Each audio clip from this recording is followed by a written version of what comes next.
Alright YouTubes, in today's video we've got a Focus RS in for quite a bit of paint work for the front end to be painted and blended. So it's a complete front end, bonnet, wings, blend into the doors. I've also got the front bumper to do and all the trims on the bumper and the bonnet vents and all that. The guy's got new bonnet vents, all new fixings for it and everything. In this video, I'm just going to paint the car for now because I don't want to get anything else in here, so I'll be struggling for room otherwise, and then I can do all the gloss black bits and the bumper and everything together, do it separately. It's all ready to go. I'm going to mix the paint. I've got a couple of little breakthroughs to take care of, so I'm just going to use a little bit of it's Mipa 1K Grunder filler it's called, so it's a water-based 1K primer, and it's ideal for these little breakthroughs. It's good for this colour. This colour's performance blue, so it's dark grey as well. Puff a little bit in over those, then go and mix my colour, and by the time I've done that, they'll be dried off. Quick little tickle, and then we'll get on with the base coat. Be more Mipa water base as normal, and the clear coat I'm going to be using on this is Mipa CC14, which is their Fixed Tropic. Really nice clear coat. You can get it on there nice and wet. Doesn't build up on edges very much, and really resistant to solvent boil and stuff like that, and the gloss is great on it. So yeah, that'd be the clear coat going on it, and the usual spray guns be X50 Satajet X5500 with a 1.2 I setup, and that's a HVLP for the base coat, and then the clear coat's going to go on with my X5500, and that's got a 1.20 setup, and that's an RP for the clear coat. So that being said, I'll get everything mixed up. It's all degreased, ready to go, and we'll get some paint on it. Right then YouTubes, I'll give you a quick look at the vehicle when it came in. I didn't get much footage of the preparation because I broke my tripod, so I filmed some on the head cam, but it didn't come out very well. So yeah, it was quite chippy on the front end. Bumper was stone chippy. All the gloss black bits were usual wear and tear stone chips. This guy has only just bought this car. It's really low mileage, a real mint example to be fair, and he wanted this car looking like factory. So we went all out on this car, and I didn't get, a great amount of footage of the preparation. It had a bit of a pull on the bumper, caught the edge of the bumper, put a little scrape and a little crease in the bottom of the bumper. Then the bonnet was stone chipped. It had some previous paint on it, and don't know if you can really see on the camera there, but it had sort of micro blistering over it, and yeah, finish was okay. They'd also bonded in the bonnet vents because the little tabs on the back, they got little metal clips, they'd broken, so the guy didn't want it all bonded back in, so we got them out, cleaned it all up, and he got new bonnet vents, got all new fixings, and everything that was had rust on or needed replacing, he replaced. So yeah, we put a lot of effort into this job, and yeah, I wanted this job to look as factory looking as possible. Ford are quite renowned for not having the best paint finishes, but I think the Focus RSs have a better paint finish than the standard Focuses. They're quite orange peely, they're a factory production finish at the end of the day. So I wanted to sort of make it look as much as possible, obviously make a real nice job of it, but make it look factory looking. That's what the guy was after. He wanted the car to look as a real clean original example. So that was what we was aiming for on this job. Just taking care of a few breakthroughs on the bonnet, so I can almost bare metal that bonnet, and done the usual, finished it off in 240 grit. We've got all that deteriorated clear coat and paint off of there, and then 2-pack primed it in a medium dark grey, and yeah, give it a good blocking with 320 grit. Finished it off 500 grit, 600 grit, and then yeah, just a few little breakthroughs here and there. So that 1K, it's called 1K Grunder filler, made by Mipa. It's ready for use. You just keep it in a pot. Just put it in on my little mini jet my Sata mini jet, my water based gun, so my base coat gun, because it's a water based product, and then just put one light coat over it. It's got brilliant adhesion to bare aluminium and steel, and works just like water base coat. To be fair, you can dry it how you would base coat, so that's how you dry it. Little bit of heat, little bit of air movement, get the blower on there, and dry that out, and it dries really smooth. Just needs a little bit of a tickle, little bit of a key up, just to take off any overspray and stuff, and give it a bit of a key before you put any colour onto it.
So first application is going to be a coat of blender coat. So it's Mipa's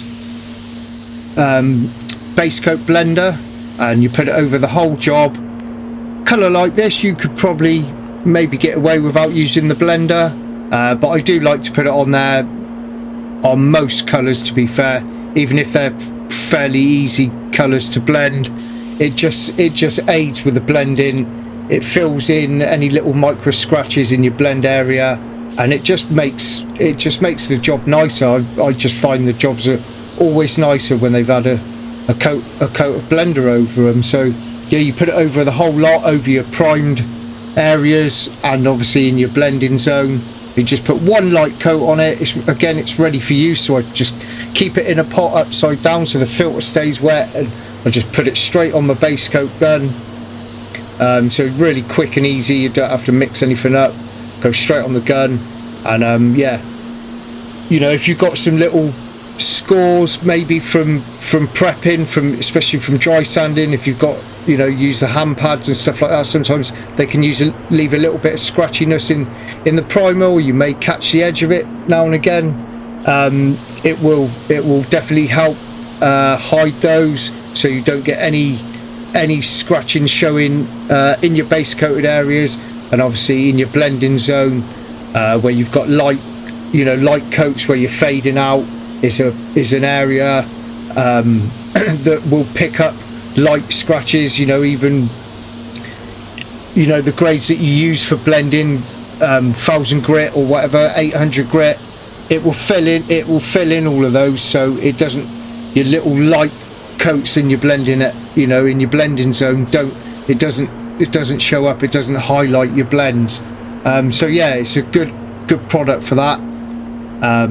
And like I say, I do like to use it on most colours, to be fair, even if the colour is fairly simple to blend. So yeah, you put one light coat on, and then I just put a little bit of heat into the booth and dry it off with a blowgun. You just make sure it's all dry. Dries really quick because it's quite thin product, quite watery, and yeah, it doesn't take long to dry out at all. So first coat of base coat, I just take that blender coat pot off of my spray gun, no need to clean it out, and put the base coat straight on and just blow it through. So put the first coat on, there's a sort of half coat semi-wet. This coat, Performance Blue this is, it's a little bit transparent in Mipa. Other systems I've used before, it's quite a transparent colour. but the coverage is really good on this system in most colours anyway. So you put the first coat on as a stabilising coat, so not too heavy, sort of almost like a half coat, semi-wet.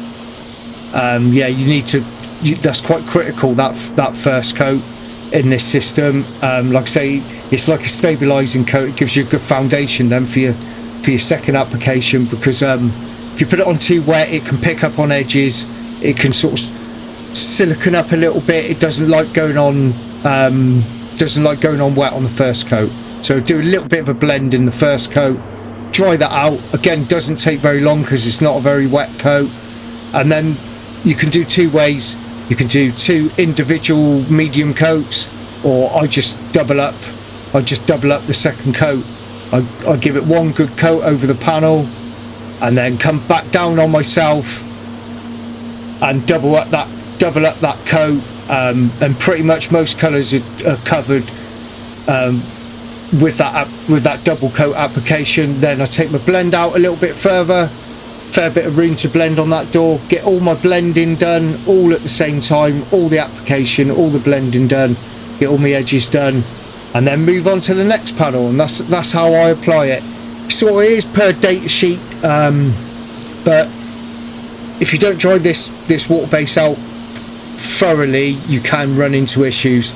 So they do sort of recommend maybe drying out each individual coat, but I find this way's the quickest. It's not a one visit system, but it's fairly quick. Now I've got a procedure and a routine. It's fairly quick. Like I say, I get that first coat on there, that half coat, get that dried out at the temperature that the booth's at, which is normally around 22-23 degrees. And then that double coat's going to take a little bit more drying, but I'm not stopping and starting with my base coat application. Then once I've got that half coat dried out, which I say I don't have to adjust the temperature in the booth, just use the blowers and get it dry. I'll get that double coat on there, and then let all the overspray clear out of the spray booth, and just put the booth on bake at 45 degrees, get some heat into it, use the blow dryers.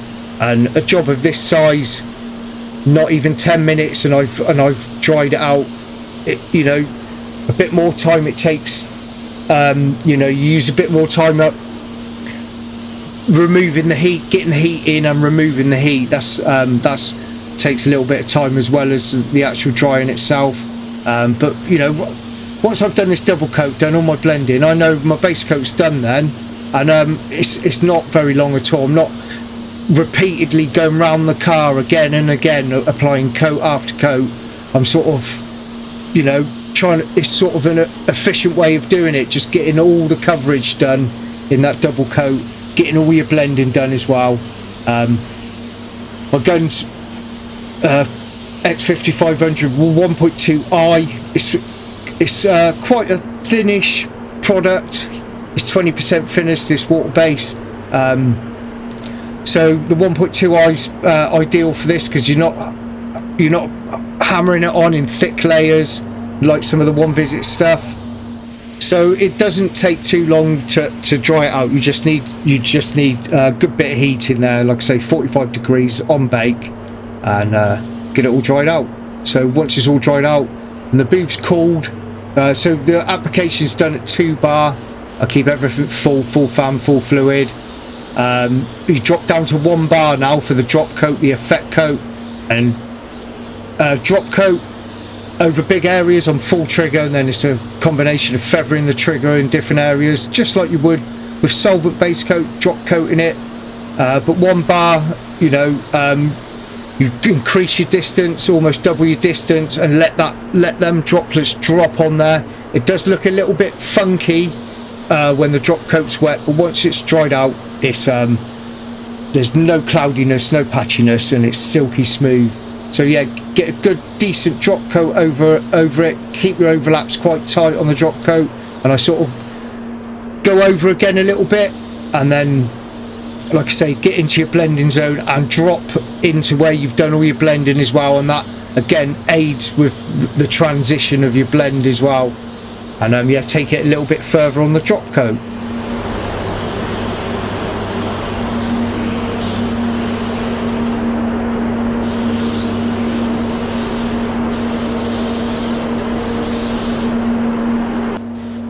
clear coat now. I just let that drop coat dry naturally. By the time I've mixed my clear up, it's ready to go. So Mipa CC14 fixed tropic. You can see it's not clear, it's milky. That's the thick tropic element to it, and it's really resistant to building up on edges and running. And you can apply it in high layers and really resistant to solvent pop, and I absolutely love it. It's great. I've been getting some great results with it. So yeah, I want this, you know, the application of this clear coat, I want it to, you know, I'm not trying to glass it out or anything like that. I want it to look as natural looking as possible, even orange peel all over. It's quite a thickish, chunky-ish orange peel on this vehicle. They are quite renowned for having orange peel in them, Fords, and these are a bit thicker than other Fords. They do have a variety of finishes, I've noticed, over Fords. They do seem to change over time. So I get one good closed coat on there. It doesn't have to be you know, real heavy, but it wants to be closed over. And yeah, taking my time a bit, and you're just double checking everywhere I'm clear coating on this. So I bumped the pressure up a little bit, so that's a 1.20 setup, like a traditional setup. Full fan, and fluid is half a turn in from resistance, so from full trigger it's half a turn in. And I bumped the pressure up on the first coat, 2.1 bar, just to get it, the droplets a bit smaller, just to get a flatter first coat on there, really. But you know, I want a decent amount on there without sort of overloading it or getting too much texture in the first coat.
Onto the second coat now. So I've turned the pressure down a little bit. I've wound my fluid in a quarter of a turn, so it was half a turn in from full trigger. Now it's a quarter of a turn in, so I've got a bit more product coming out.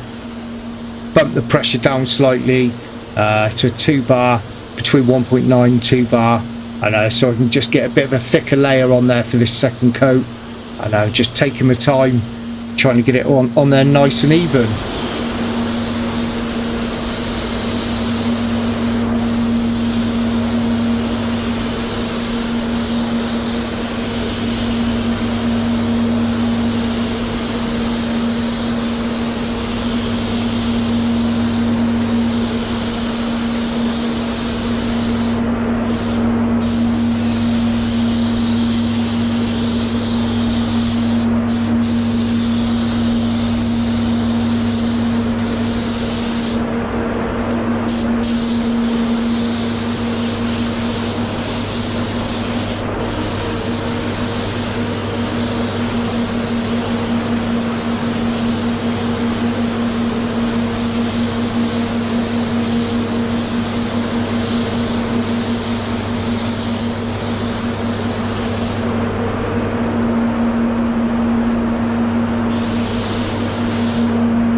So slowing down now, we're on the bonnet.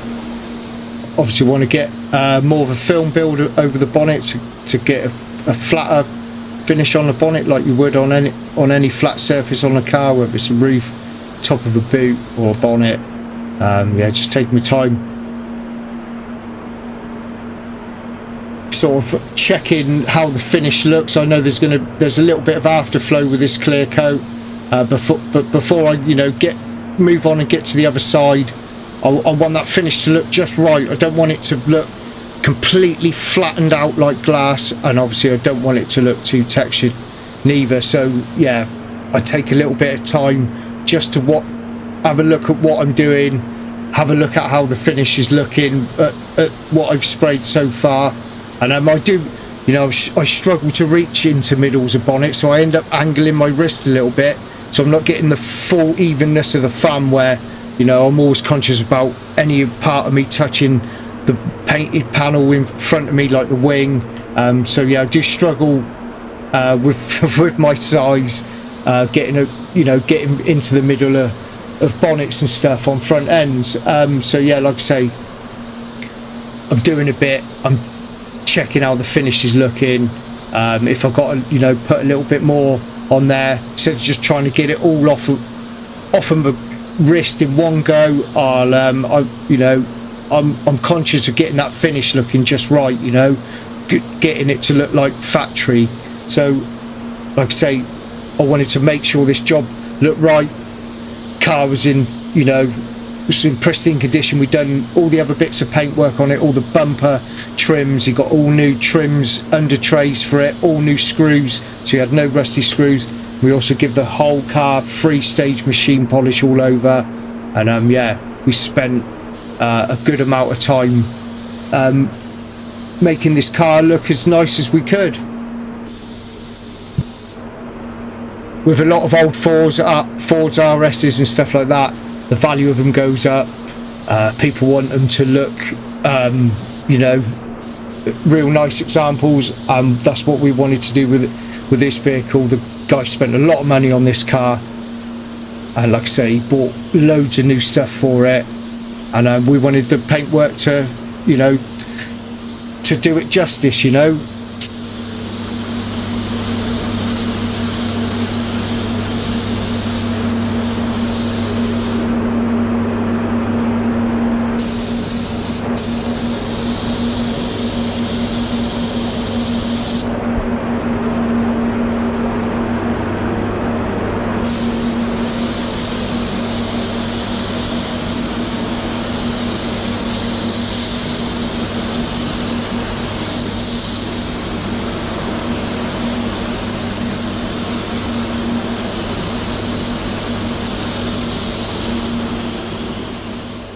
We're coming to the end of the clear coat stage now. Sorry I haven't got any other footage of this job. I didn't take any footage of painting all the parts or fitting it up or the polishing, so I haven't got anything of it finished outside.